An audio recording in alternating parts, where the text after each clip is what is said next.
아프리카의 아마존을 꿈꾸는 주미아 주가가 심상치 않습니다.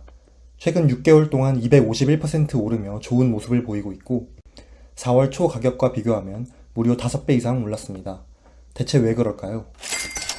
최근 주가 상승 요인을 3가지 정도 생각을 해봤는데 개인적인 생각일 뿐이고 절대 매수 추천이 아닙니다. 첫째, 최대 주주로 등극한 아프리카 이동통신사 악시안텔레콤이 공격적으로 지분을 매입하고 있습니다. 이에 대해 설명하기 전 주미아의 주요 주주가 누구인지 보겠습니다. 올해 2월 1일 기준 최대 주주는 7.4%를 보유한 영국의 투자기관 베일리 길포드였습니다. 2대 주주는 6.3% 지분을 보유한 프랑스 주류회사 페르노 리카였습니다. 페르노 리카는 발렌타인, 앱솔루트, 로얄 살루트 등 200개가 넘는 브랜드를 보유한 기업입니다. 기업 임원진들은 다 합쳐봤자 0.4%의 지분을 보유하고 있습니다. 베일리 길포드는 주미아 상장 초기부터 최근까지 무려 6년을 장기 보유 중이었습니다. 아마 이 영상을 보시는 일부 투자자들은 베일리 길포드를 믿고 주미아에 투자를 결심하셨을 수도 있습니다. 그러나 올해 5월 이들은 더 이상 버티지 못하고 7.4% 지분을 전량 매도해버렸습니다. 한 언론은 베일리 길포드의 수익률이 마이너스 80에서 90%일 것이라고 추측했습니다.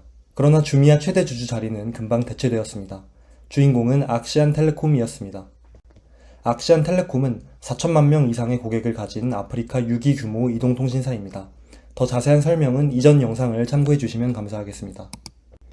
5월 말 공시에 의하면 악시안텔레콤은 1970만 주를 매입하며 8.04% 지분을 보유하게 되었습니다. 매매 내역을 통해 평균 단가를 계산해보면 ADS 기준 2.74달러입니다.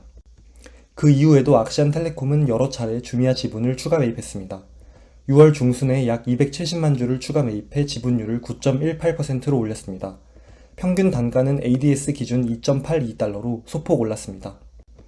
6월 말에도 약 110만 주를 추가 매입해 지분율을 9.97%로 끌어올렸습니다. 전체 주식에 대한 평균 단가는 ADS 기준 2.86달러입니다.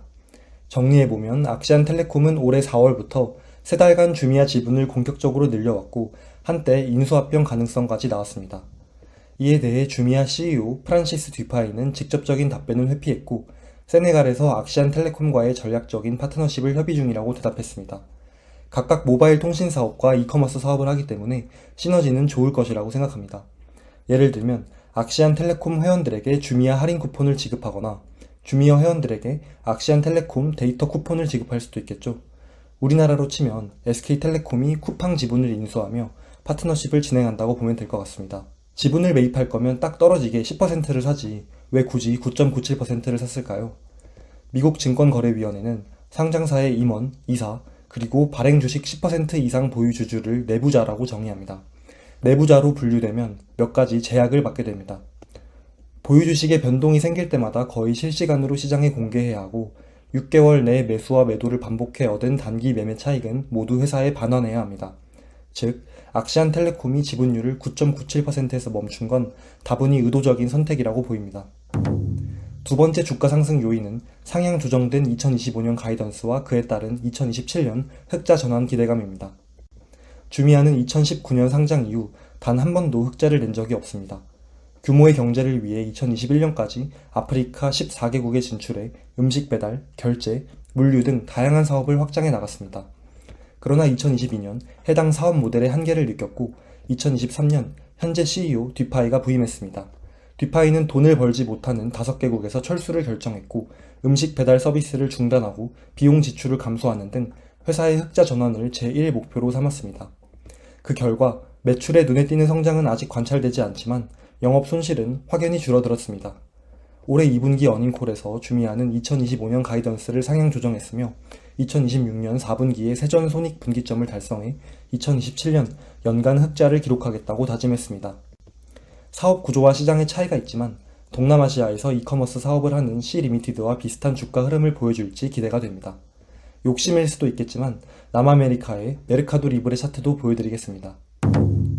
세 번째로 생각해 봐야 할 점은 본격적으로 기관 투자자가 유입될 시 주가가 추가적으로 상승할 가능성입니다. 2025년 8월 기준 주미아의 주요 주주를 다시 정리해 보겠습니다. 베일리 길포드가 빠지고 이제 기관 투자자 비율은 10% 초반대로 매우 낮은 편입니다. 여기에 포함되지 않은 9.97% 지분율의 악시안텔레콤과 6.3% 지분율의 페르노리카를 더하더라도 26%입니다. 즉, 70% 이상의 지분을 개인이 보유하고 있다고 봐도 무방합니다.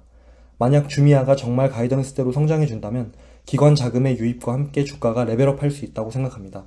실제로 최근 13F 서류를 보시면 주미아 주식을 처음 매수한 뉴페이스 기관들이 보입니다.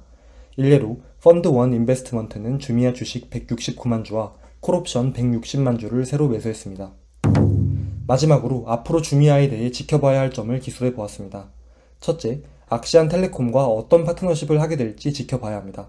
더 나아가 악시안텔레콤이 지분 매입을 여기서 멈출지 아니면 추가적인 지분 매입을 통해 본격적인 경영 참여 또는 인수합병 메시지를 표출하는지 등을 관찰해야 할 것입니다. 둘째, 올해 11월에 있을 3분기 실적 발표를 예의주시해 약속한 대로 가이던스를 실천할 수 있을지 지켜봐야 합니다.